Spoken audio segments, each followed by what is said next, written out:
Hello, welcome to my channel. In this video, I will teach you how you can change PC sleep time. So let's get started.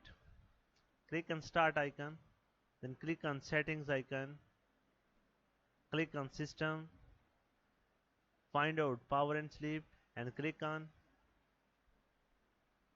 power and sleep screen. When plugged in, turn off after. We have many options. We can set it to 2 minutes, we can set it to 5 hours. We have different options. Even we can set it to never. If we set it to never, our PC will never go to sleep.